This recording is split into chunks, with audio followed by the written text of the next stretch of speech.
வணக்கம் பானு.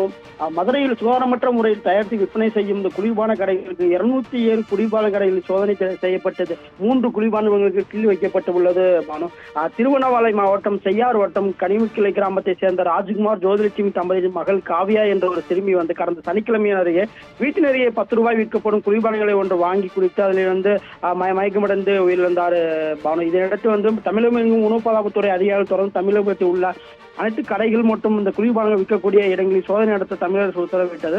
மேலும் காலாவதியான குளிர்பானங்கள் விற்கப்படும் கடைகளில் உரிமையாளர் மீதும் அதை தயாரிப்பது மீது உதவி நடவடிக்கை எடுக்கப்படும் என்றும் உத்தரவிடப்பட்டுள்ளது பானு. இதையடுத்து மதுரை மாவட்ட பாதுகாப்புத்துறை அதிகாரிகள் மதுரை மாவட்டத்துறை அனைத்து இடங்களிலும் சோதனை மேற்கொண்டனர். உணவு பாதுகாப்புத்துறை நியமன அலுவலர் ஜெயராம் பாண்டியன் மற்றும் அலுவலர்கள் நேற்று மற்றும் பல்வேறு பகுதிகளில் குறிப்பாக மதுரை மாவட்டத்தில் குறிப்பாக மதுரை கோரிப்பாளையம், மாட்டுத்தாவணி பேருந்து நிலையம், சிம்மக்கல், தெற்குவாசல், பழங்காநாத்தம் மற்றும் காலவாசல் உள்ளிட்ட பல்வேறு பகுதிகளில் 207 கடைகளில் திடீர் சோதனை மேற்கொள்ளப்பட்டது பானு. இந்த நிலையில் 32 லிட்டர் கெட்டுப்போன குளிர்பானங்கள் உடனடியாக அழிக்கப்பட்டன. ஏன்னா தொடர்ந்து குளிர்பானங்களை இந்த வெயில் காலங்களில் மக்கள் வந்தோன்னு ஒரு 10 ரூபாய் குளிர்பானங்களை வாங்கி உடனே அருந்துவதற்கும் அதை தேதி, அதாவது காலதான தேதி யாரும் பார்ப்பதில்லை. இதனால் பெரும் கூட்டம் காலதான தேதியை பார்த்துதான் அதை வாங்க வேண்டும் என்பது இருக்கிறது.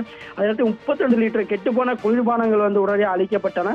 இது குறித்து 10 கடைகளுக்கு நோட்டீஸும் கொடுக்கப்பட்டுள்ளன. ஏனென்றால் இது காலாவதியான குளிர்பானங்கள் விற்கப்படும் கடைகளுக்கு 10 கடைகளுக்கு நோட்டீஸும் கொடுக்கப்பட்டுள்ளது. விளக்கமளிக்க கோரி 7 கடைகளுக்கு 1000 ரூபாய் வீதம் அபராதம் விதிக்கப்பட்டுள்ளது. மதுரை புதூர் பகுதியில் உள்ள கடைகளில் குளிர்பானங்கள் தயாரிக்கும் தேதி மற்றும் கால தேதி குறிப்பிடப்படவில்லை. இடங்களில் சுகாதாரம் மற்றும் இல்லாமல் பொருட்களை போட்டு வைத்திருப்பதும் தெரியவந்தது. இதனால் 3 கடைகளுக்கு, அதாவது குளிர்பானங்கள் விற்கக்கூடிய 3 நிறுவனங்களுக்கு உணவு பாதுகாப்பு அதிகாரிகள் சீல் வைத்துள்ளனர் பானு. தொடர்ந்து அதை பயன்படுத்தப்படும் ரசாயனம் உள்ளிட்ட மாதிரி எடுக்கப்பட்டு ஆய்வுக்கு அனுப்பப்பட்டுள்ளது. இந்த ஆய்வில் 15 நாட்களுக்குள் கிடைக்கும் என்று தெரிகிறது. உடனடியாக உணவு பாதுகாப்புத்துறையை அறிவுறுத்துவது எனவேண்டாம். தொடர்ந்து மதுரை மாவட்டத்தில் குறிப்பாக நகர் மற்றும் புறநகர் பகுதியாக இருந்தாலும் சரி, அந்த குளிர்பானங்களை வாங்கி அருந்தக்கூடிய பொதுமக்கள், சிறுவர்கள், மாணவியர் யாராக இருந்தாலும் தொடர்ந்து அந்த குளிர்பானங்களின் காலாவதியான தேதி, அந்த குறிப்பிட்ட தேதிகளை அந்த பொருட்களான தரம் குறித்தும் தெரிந்து அதை அருந்த வேண்டும் என்பதை உணவு பாதுகாப்பு அதிகாரிகள் தெரிவிக்கின்றனர். மேலும் இது தொடர்பாக ஏதேனும் புகார்கள் வரும் பட்சத்தில் உடனடியாக அந்த கடைகளுக்கு சீல் வைக்கப்படும் என்றும் ஒரு எச்சரிக்கையும் விடுத்துள்ளனர் பானு. என தொடர்ந்து மதுரை மாவட்டம் புதூர் பகுதியில் தொடர்ந்து அந்த 3 கடைகளுக்கு 3 நிறுவனங்களுக்கு சீல் வைக்கப்பட்டுள்ளது. இதைத் தொடர்ந்து காலாவதியான குறிப்பிட்ட ரசாயன பொருட்கள் கலந்த குளிர்பானங்கள் தொடர்ந்து விற்கப்பட்டால் தொடர்ந்து அந்த கடைகளுக்கு சீல் வைக்கப்படும் என்றும் இந்த உணவு பாதுகாப்புத்துறை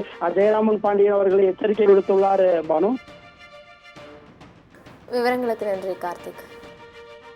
மதுரையில் 3 குளிர்பான நிறுவனங்களுக்கு உணவு பாதுகாப்புத்துறை அதிகாரிகள் தரப்பில் சீல் வைத்து நடவடிக்கை எடுக்கப்பட்டிருக்கிறது. இது தொடர்பாக அவர்களுக்கு உணவு பாதுகாப்புத்துறை அதிகாரிகள் தரப்பில் பல்வேறு அறிவுறுத்தல்களும் எச்சரிக்கையும் விடுக்கப்பட்டிருக்கிறது. அண்மை செய்தியாக பார்த்தோம். விவரங்களை விரிவாக செய்தியாளர் கார்த்திக் வழங்கிக்கிட்டோம்.